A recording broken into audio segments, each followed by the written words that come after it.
La chance que nous avons, c'est d'avoir un bon partenariat avec la communauté urbaine d'Arras, qui d'ailleurs, à travers sa feuille de route numérique, nous accompagne, y compris en termes de moyens, pour faire en sorte qu'on soit au plus près de la population. Je pense qu'il y a un bel enjeu partagé entre ce qu'on appelle l'inclusion numérique, qui est un grand mot, mais qui finalement doit permettre à la société de faire en sorte que la société s'adapte aussi à l'usage du numérique pour les habitants, et faire en sorte que les habitants ne restent pas en dehors et ne viennent pas finalement subir cette transition comme étant une fracture supplémentaire.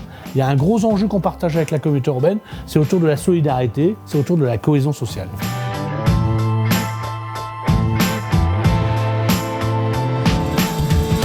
Moi je viens de Arras. Pareil, au centre-ville d'Arras. Bonjour, je m'appelle Tony, je viens de Béthune. Je me lève tous les jours à 5h du matin pour aller à Arras à la deuxième chance. On a la chance d'être sur un territoire solidaire, ce qui correspond bien au projet de l'école, parce que l'école, c'est la solidarité entre les équipes pédagogiques, les entreprises, les stagiaires et les partenaires.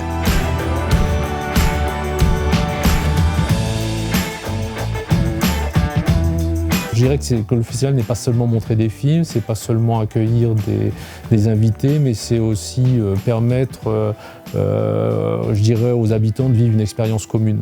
Et puis nous travaillons avec des acteurs comme la Brique, par exemple, et les billets suspendus, notre projet des billets suspendus, où on permet à des gens qui n'ont pas du tout, qui sont complètement coupés de la culture, qui sont aussi dans la rue, de venir et de découvrir des films et de venir vivre une expérience collective.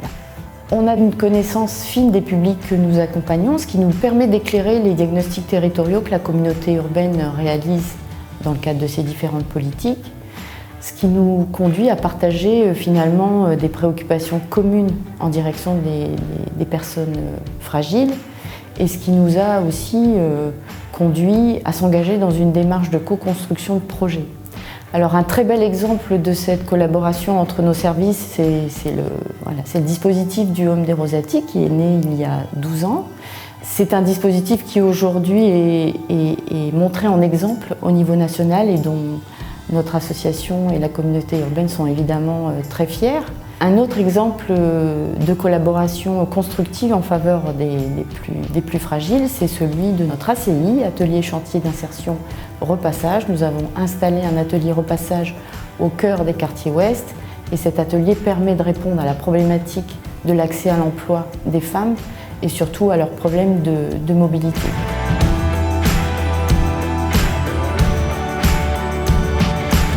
La commune d'Heureux a intégré la CEA au 1er janvier 2017. Depuis l'intégration d'Heureux au niveau de la CEA, nous avons bénéficié de nombreux points quant à la solidarité, notamment au contact que nous pouvons avoir avec les services d'urbanisme, avec tout ce qui est ingénierie, également tout ce qui est transition écologique, et nous bénéficions d'un accompagnement très réactif au niveau de la CEA.